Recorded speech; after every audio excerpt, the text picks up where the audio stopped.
Problem 9. So problem 9 on the review packet is a source transformation problem. They ask you to transform the voltage source into a current source, and then vice versa for the current source. Then find Ix after the transformation using nodal analysis. So first step is to transform the sources. Now, when you're transforming a voltage source into a current source, you take a voltage source that is in series with a resistor. For example, this one right here. And then you turn it into a current source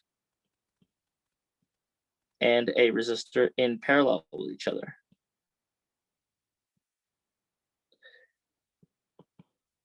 Just like that. And it works the same way in the opposite direction. And the relationship between V and I is Ohm's law.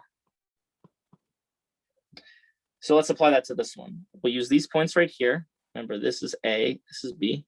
So we take these points right here, and all we do is we use the same relationship between the 48-volt source and the 12-ohm battery. So the new current will be 48 over 12, and that's going to give us a 4-amp current source. So the current source should face up towards the plus. So we just have a upward facing arrow.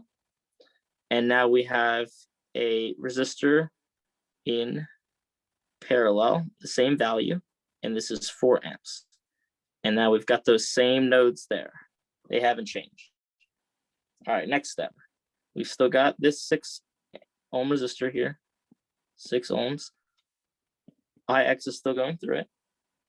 And now we've got this next section, which is a parallel 8 ohm resistor and 1.875 amp current source.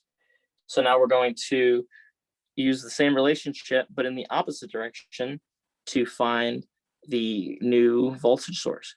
So we know that they should end up in series with the plus facing towards the direction of the arrow. This is still an 8 ohm. And this voltage source is going to be equal to 8 times the value of the current source, which is 1.875, and that's going to give us 15 volts. So that's 15 volts. And there you go. Now you successfully transformed the circuit.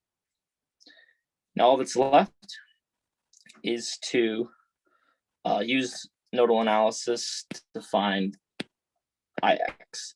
So we'll label this node here V, and then we'll say, all right, well, we'll do a nodal analysis of it. So let's define our current directions. So we'll say that the current here is flowing down. We'll say it's flowing down out of the node. And we'll also define this one as going out as well. This one over here, we'll say is going out of the node as well. That makes it so that we can have everything on the same side of the equation. So now our nodal analysis look like this. We've got a 0 with our KCL.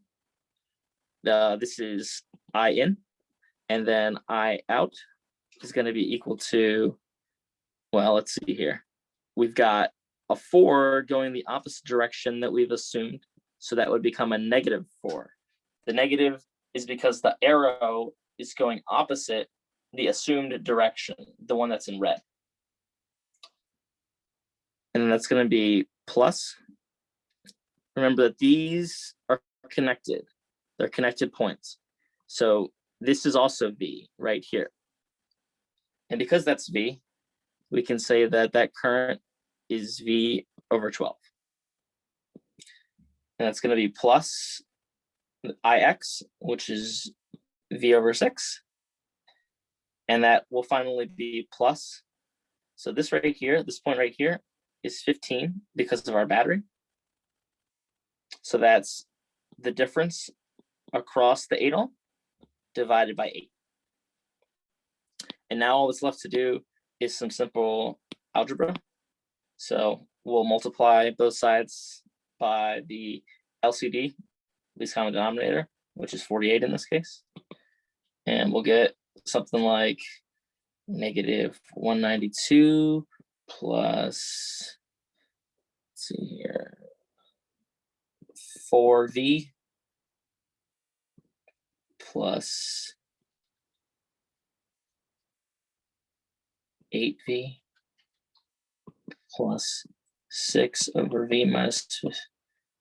And then we just rearrange to solve for V, right? So you want to FOIL that out, combine like terms. So it's 0 on this side, and negative 192 plus 12, because we've combined these. And then that's plus 6, and we're going to distribute this. So that's 6V minus 90.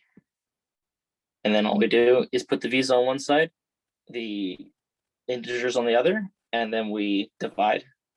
So we're going to end up with V equals 15.67 volts. And there you go. And that is problem 9.